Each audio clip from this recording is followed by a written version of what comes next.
Assalamualaikum warahmatullahi wabarakatuh. Baiklah, di sini saya akan memperkenalkan kelompok saya terlebih dahulu. Baiklah, di sini saya sendiri Elia Putri, yang kedua ada Violi Saviola, ketiga Fatiatul Rahmi, keempat Harmelia Putri, kelima Muhammad Sadik. Di sini saya akan mempresentasikan pertemuan ketiga dan empat, yaitu mengenai magnetic tape, di mana magnetic tape merupakan media rekaman yang terbuat dari pita tape tipis yang dilapisi partikel besi oksida atau krom oksid atau partikel lain yang bersifat magnetis. Data disimpan dalam frame yang membentang sepanjang lebar tape. Frame-frame dikelompokkan dalam blok atau record yang dipisahkan dengan gap. Selanjutnya, perekaman pada tape dilakukan dengan mengalirkan sinyal listrik melalui head, menghasilkan jejak magnetik pada tape. Informasi pada tape dapat dihapus dan diisi kembali. Selanjutnya ada magnetic tape. Untuk tape yang panjangnya 2400 feet dapat menampung kira-kira 23 juta karakter. Penyimpanan data pada tape adalah dengan cara sekuensial. Bisa dilihat pada gambar ini. Seperti inilah kira-kira tape-nya.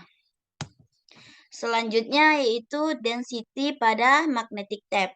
Salah satu karakter yang penting dari tape adalah density, yaitu density itu kepadatan di mana data disimpan.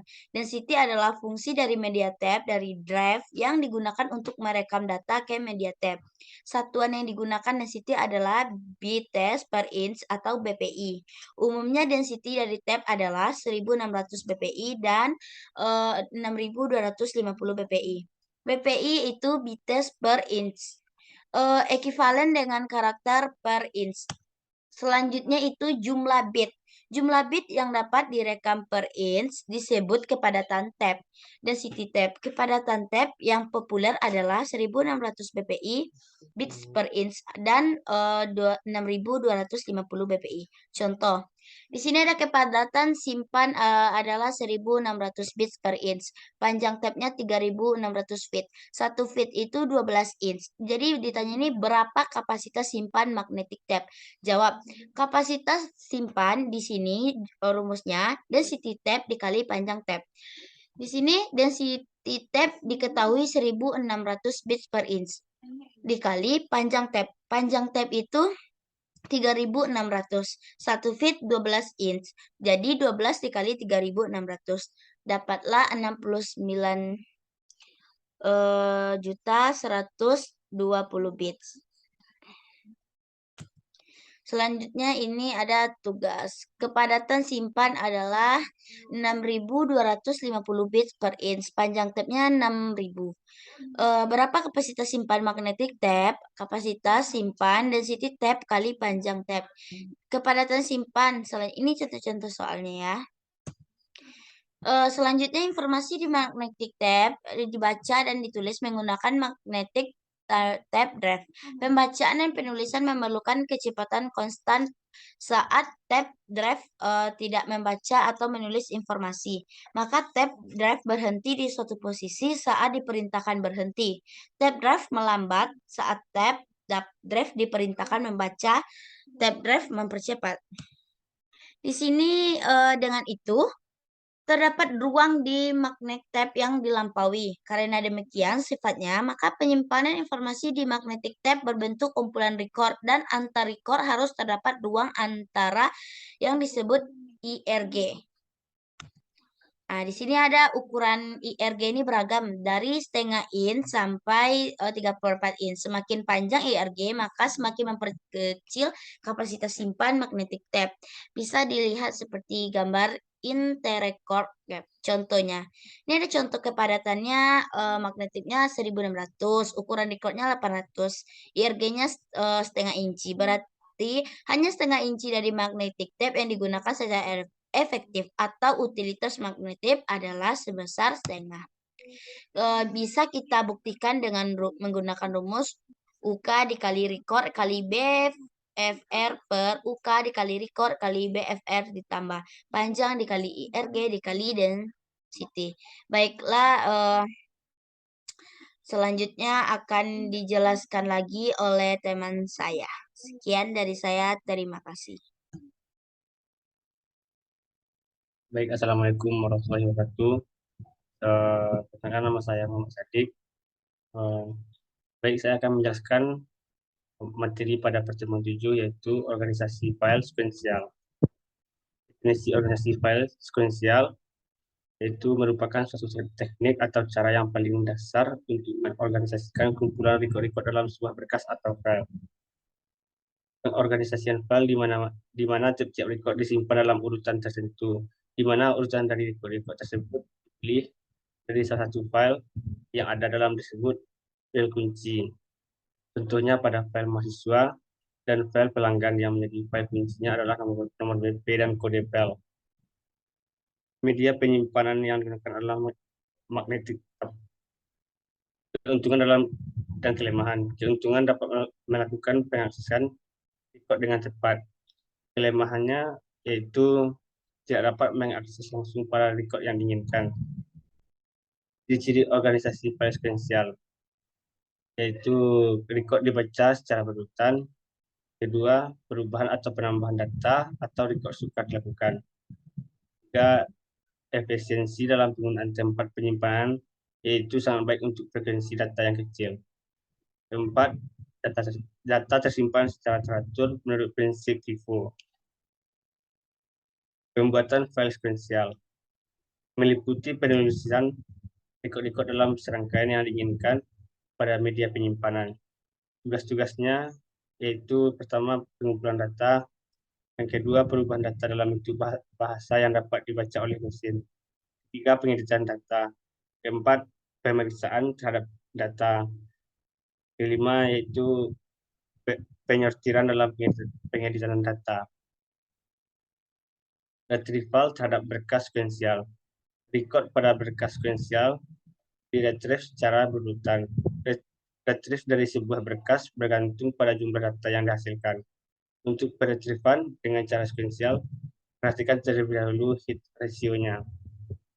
Hit rasio, banyaknya record yang harus diakses untuk mendapatkan informasi yang diinginkan dibagi dengan banyaknya record dalam berkas tersebut. Semakin rendah hit rasio, semakin tidak baik bila menggunakan organisasi sekuensial. Semakin tinggi hit rasio, semakin baik bila menggunakan organisasi sekuensial. Update terhadap file sekuensial. Tujuannya adalah untuk menjaga agar file tetap up to date atau terkini. Frekuensi di mana sebuah file sekuensial harus diupdate bergantung pada faktor-faktor: 1. Tingkat perubahan data. 2. Ukuran dari master file. 3. Kebutuhan yang mendesak dari data yang sedang berjalan pada master file. 4. File activity ratio. File activity ratio, banyaknya record pada master file yang diupdate dibagi dengan banyaknya record pada master file. Semakin tinggi file activity ratio, semakin lama proses pengupdatean master file. Semakin tinggi kebutuhan yang akan data yang baru pada master file, maka semakin sering file tersebut diakses. Semakin sering master file diupdate, semakin tinggi biaya pemrosesannya. Penggunaan file sekuensial. 1. Pada komersial base oriented processing, di mana pembaruan terhadap seluruh record diolah secara periodik. 2. Konsep file master dan file transaksi digunakan untuk organisasi file ini. 3. Penggabungan data dari sejumlah file sekuensial. Diperlukan file terurut sehingga seluruh data ditemukan dalam sekali pencarian ke arah depan. Pada monthly billing untuk perusahaan listrik, air bersih, telepon, dan lain. Sintaks select from pegawai, order by ID pegawai. Sekian dari saya. Terima kasih. Assalamualaikum warahmatullahi wabarakatuh. Baiklah, saya Fathihatur Rahmi akan mempresentasikan materi pertemuan ke-6 yang berjudul Organisasi Berkas Relatif. Pengertian berkas relatif yaitu suatu cara yang efektif dalam mengorganisasi sekumpulan record yang membutuhkan akses sebuah record dengan cepat. Hubungan ini dinyatakan sebagai R, yang merupakan fungsi pemetaan.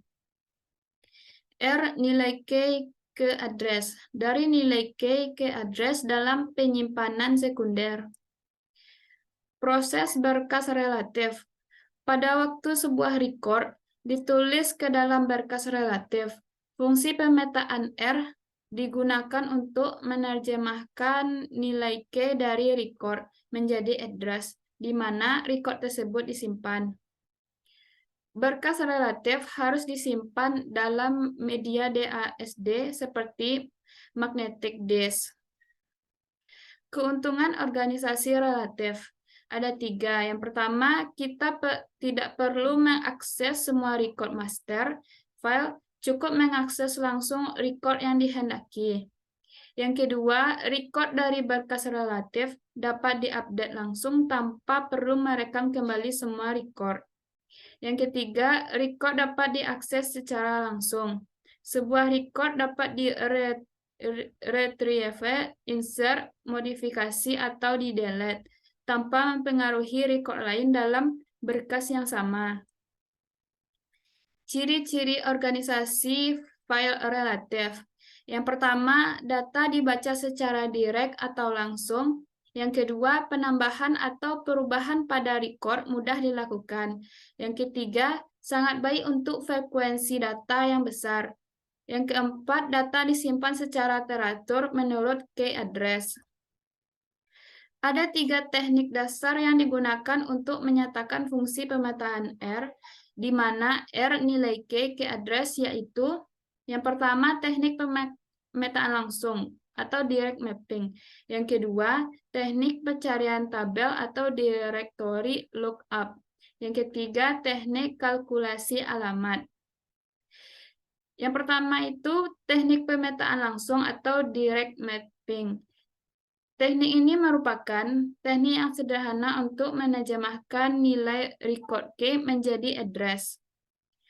Ada 2 cara dalam pemetaan langsung, yaitu A. Absolute addressing atau pengalamatan mutlak.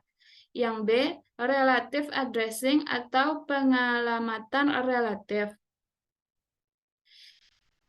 Absolute addressing atau pengalamatan mutlak, R nilai key ke address, nilai key sama dengan alamat mutlak.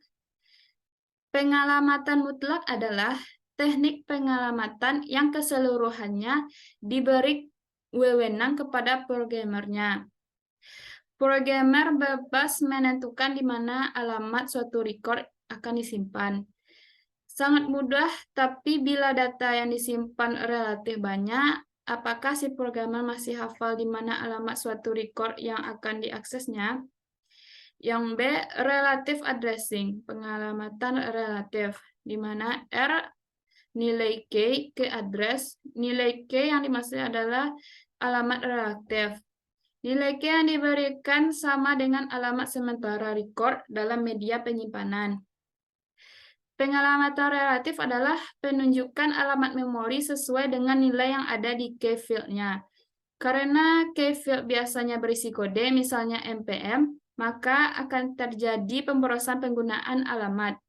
Misalkan npm sama dengan 301999899, maka record mahasiswa tersebut akan disimpan di alamat 301999899.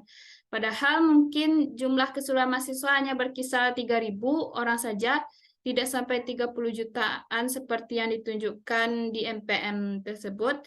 Karena npm digunakan sebagai kunci atribut, maka hal itu tidak cocok bila digunakan teknik pengalamatan relatif seperti ini. Dengan jumlah mahasiswa yang 3.000 tentunya harus digunakan key field yang hanya terdiri atas 5 digit saja. Teknik pencarian tabel atau directory lookup. Dasar pemikiran pendekatan pencarian tabel adalah sebuah tabel atau directory dari nilai key dan address.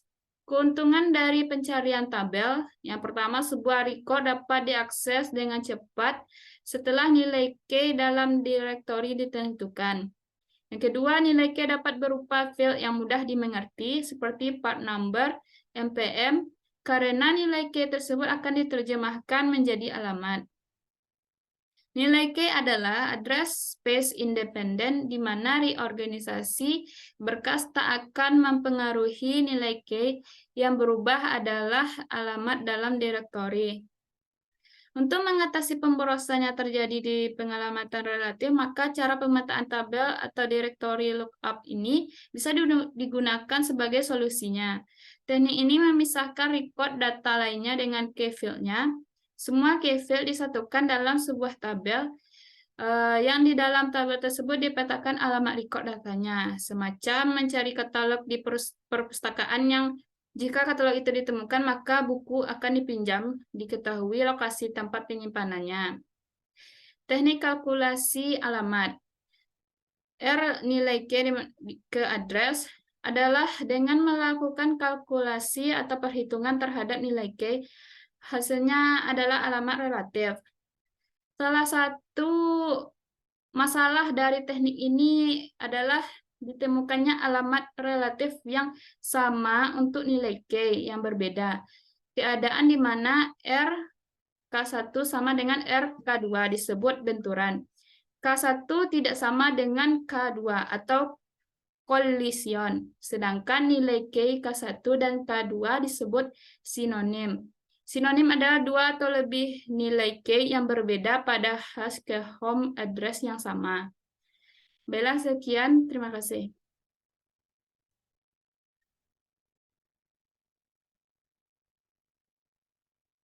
Baiklah, saya Haramilia Putri, BP 210497 akan menjelaskan materi 7, yaitu metode hashing. Metode hashing memiliki tujuan utama, yaitu agar dua buah kunci yang berbeda tidak mempunyai alamat yang sama. Metode hashing atau teknik hashing memiliki keuntungan dan kelemahan. Yang pertama, keuntungan hashing. Nilai K dapat digunakan langsung karena diterjemahkan ke dalam sebuah alamat. Yang kedua, kelemahan hashing. Yang pertama, membutuhkan waktu proses untuk mengimplementasikan fungsi hashing.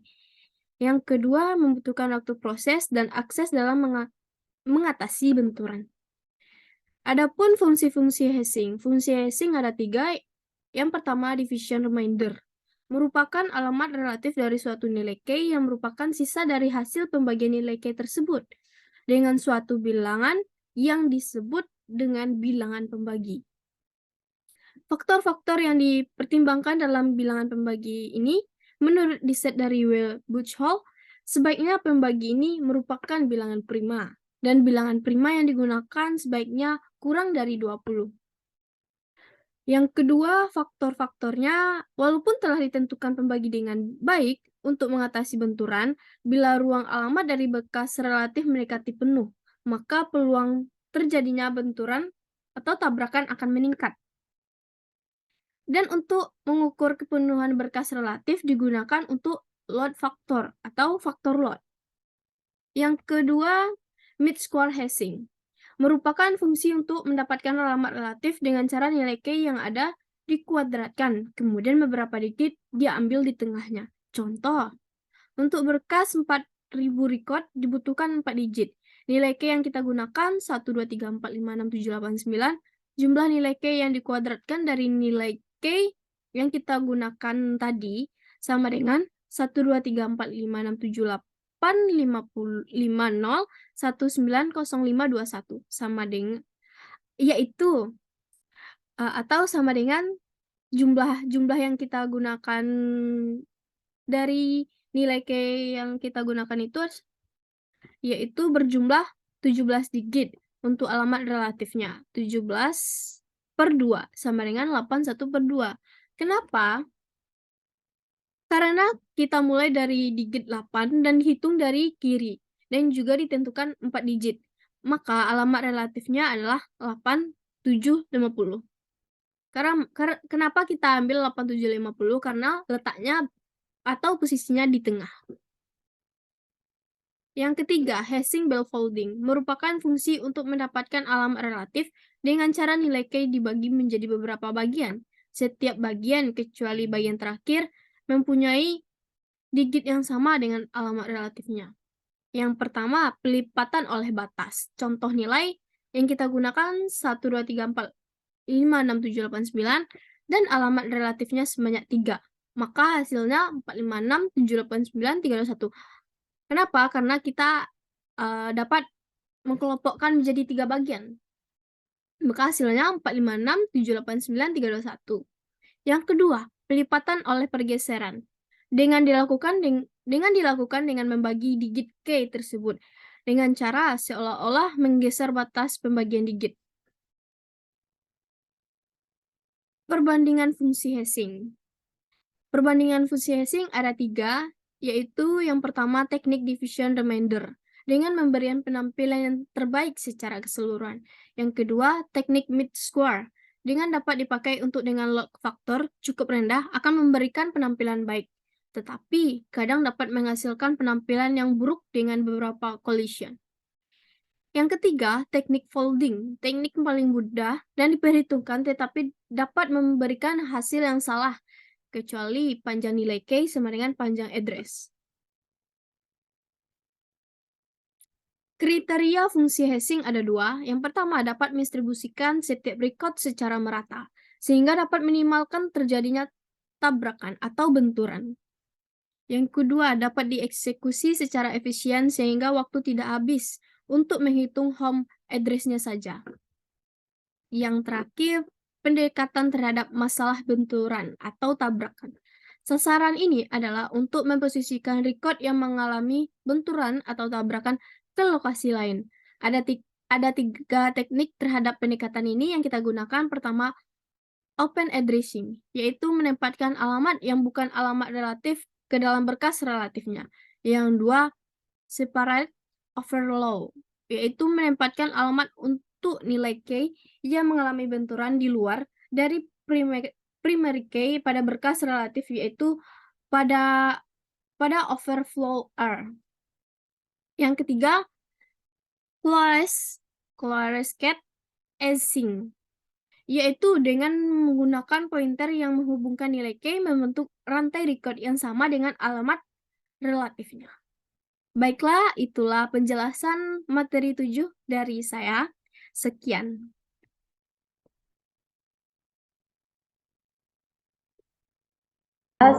Saya Florenza Viola, saya akan mempresentasikan pertemuan 10 yang berjudul pengertian organisasi berkas dengan banyak K multi K, yaitu organisasi berkas yang memperoleh rekod diakses oleh lebih dari 1 K file disebut organisasi berkas dengan banyak K, yaitu ada banyak teknik yang dipakai untuk organisasi berkas dengan banyak K ini. Hampir semua pendekatan bergantung pada pembentukan indeks yang dapat memberi akses langsung dengan banyak nilai K. Ada 2 teknik dasar untuk pemberian hubungan antara sebuah indeks dan data rekod dari berkas, yaitu inversion dan multilist. Definisi dan aplikasi berkas dengan banyak K.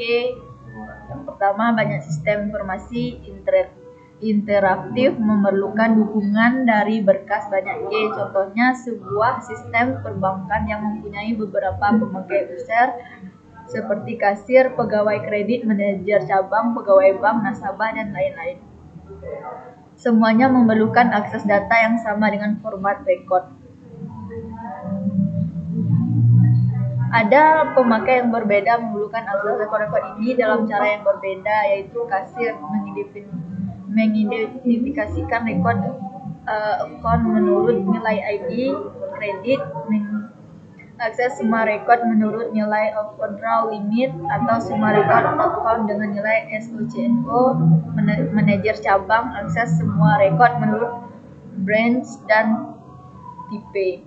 Pegawai bank membuat laporan berkala untuk semua rekod account yang disortir berdasarkan ID. Nasabah memerlukan akses rekodnya dengan memberikan ID yang dimilikinya atau kombinasi dari name, SOCNO, dan tipe. Satu pendekatan yang dapat mendukung semua jenis. Definisi dan aplikasi berkas dengan banyak K, maka Untuk contoh sistem perbankan di atas harus ada, yaitu file account yang organisasinya indeks sekuensial dengan nilai KID untuk melayani kasir, pegawai, bank, dan nasabah. File account yang organisasinya sekuensial dengan rekod diurut menurut overdraft limit untuk melayani pegawai kredit. File account yang organisasi relatif dengan nilai K SOCO untuk melayani pegawai kredit. File account yang organisasinya sekuensial dengan rekod diurut menjadi grup kode untuk melayani manajer cabang. Dan pengulangan data dari beberapa file bukan merupakan cara yang baik untuk mengakses rekod dengan berbagai cara.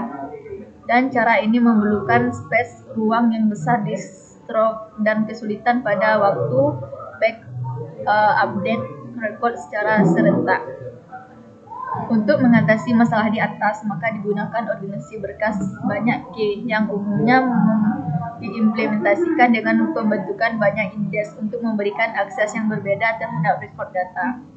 Mungkin juga cara ini memakai banyak linked list terhadap rekod dan sebuah indeks dapat dibentuk dengan beberapa cara, misalnya seperti tabel binary, search tree, atau B-tree. Organisasi inverter file. Satu pendekatan dasar untuk memberikan hubungan antara sebuah indeks dan data rekod dari file adalah inversi. Sebuah K pada indeks inversi mempunyai sebuah nilai K di mana masing-masing nilai K mempunyai petunjuk ke rekod yang bersangkutan. File yang demikian disebut inverted file. Indeks inversi yang sederhana dibentuk sebagai sebuah tabel. Contoh, inversi file account terhadap SOCO menghasilkan indeks inversi. Organisasi inverter file. Sebuah indeks inversi dapat dibuat bersama sebuah relatif file atau sebuah indeks sekuensial. Sebuah indeks inversi dapat dibuat bersama sebuah relatif file atau sebuah indeks sekuensial. Sebuah indeks inversi dengan KSOCO untuk sebuah relatif file dengan nilai K ID akan memberikan sebuah file yang dapat diakses langsung oleh sebuah ID atau SOCO.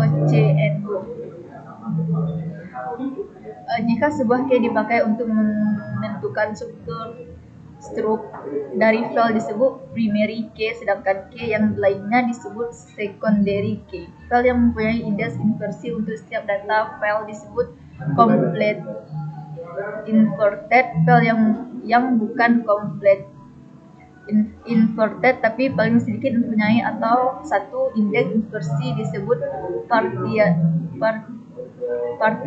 inverted file.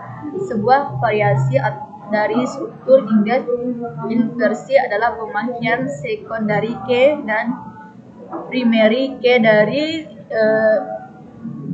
indirect endearing. Pendekatan ini membiarkan file yang reorganisasikan dan restruktur secara fisik tanpa menyebabkan indeks file.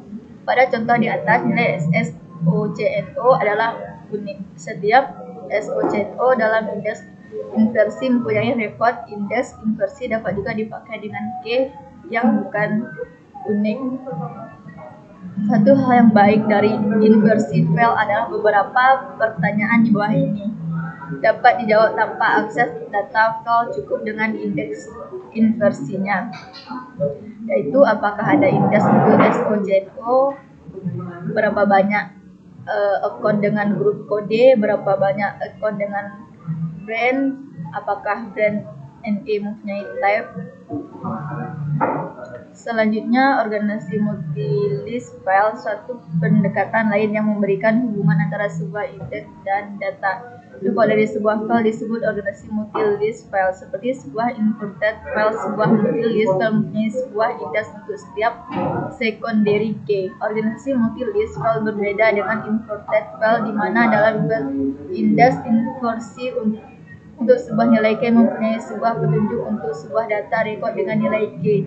Sedangkan dalam indeks multilist untuk sebuah nilai K mempunyai hanya sebuah petunjuk untuk data rekod pertama dengan nilai K.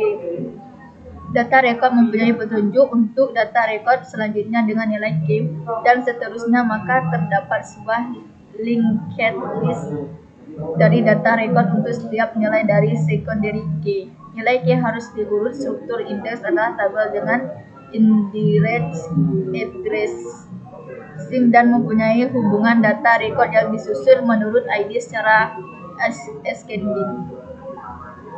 Organisasi multi-list file, contohnya ada 3 cara akses yang potensial dalam menjawab pertanyaan, yaitu daftar nilai ID untuk account dengan grup kode EA 0.1 dan overdraw limit sama dengan 100. Dan selanjutnya, baiklah itu presentasi dari pertemuan 10. Assalamualaikum warahmatullahi wabarakatuh. Terima kasih. Baiklah, saya Fatihatul Rahmi akan mempresentasikan materi pertemuan 11 yang berjudul Indeks Sequential File. Yang pertama, pengertian organisasi berkas indeks sekuensial, yaitu organisasi berkas indeks sekuensial adalah berkas atau file yang disusun sedemikian rupa sehingga dapat diakses secara sekuensial maupun secara direct atau langsung, atau kombinasi keduanya, direct dan sekuensial. Yang kedua, pengertian sequential file. Sequential file merupakan suatu cara ataupun suatu metode penyimpanan dan pembacaan data yang dilakukan secara berurutan. Random file merupakan suatu cara ataupun suatu metode penyimpanan dan pembacaan data yang dilakukan secara random atau langsung. Indeks sequential file merupakan perpaduan terbaik dari teknik sequential dan random file. Teknik penyimpanan yang dilakukan menggunakan suatu indeks yang isinya berupa bagian dari data yang sudah tersortir. Yang ketiga, contoh dari indeks sekuensial. Pohon biner. Salah satu tipe pohon yang paling banyak dipelajari adalah pohon biner. Pohon biner adalah pohon yang setiap simpulnya memiliki paling banyak 2 buah cabang atau anak. Struktur pohon. Sebuah pohon atau tree adalah struktur dari sekumpulan elemen dengan salah satu elemennya merupakan akarnya atau root dan sisanya yang lain merupakan bagian-bagian pohon yang terorganisasi dalam susunan berhierarki dengan root sebagai puncaknya. Yang keempat, implementasi organisasi berkas indeks sekuensial. Terdiri dari blok, indeks, dan data atau dinamik. Pada pendekatan ini, berkas indeks dan berkas data diorganisasikan dalam blok. Berkas indeks mempunyai struktur tree, sedangkan berkas data mempunyai struktur sekuensial dengan ruang bebas yang didistribusikan antar populasi record. Yang kedua, prime dan overflow data area. Pendekatan lain untuk mengimplementasikan berkas indeks sekuensial adalah berdasarkan struktur indeks, di mana struktur indeks ini lebih ditekankan pada karakteristik fisik dari penyimpanan dibandingkan dengan distribusi secara logik dari nilai key. Keuntungan dan kerugian penggunaan magnetic disk. Keuntungan indeks sekuensial yaitu sangat cocok untuk digunakan menyimpan batch data atau individual data. Dibanding sequential file, pemanggilan data menjadi lebih cepat. Kerugian dari indeks sequential file yaitu akses atau pemanggilan data tidak bisa disamakan dengan random atau direct access file, memerlukan adanya ruangan ekstra di dalam memori untuk menyimpan indeks data, memerlukan adanya hardware dan software yang lebih kompleks. Yang terakhir, kesimpulan, organisasi berkas indeks sekuensial adalah berkas atau file yang disusun sedemikian rupa sehingga dapat diakses secara sekuensial maupun secara direct atau langsung, atau kombinasi keduanya, direct dan sekuensial.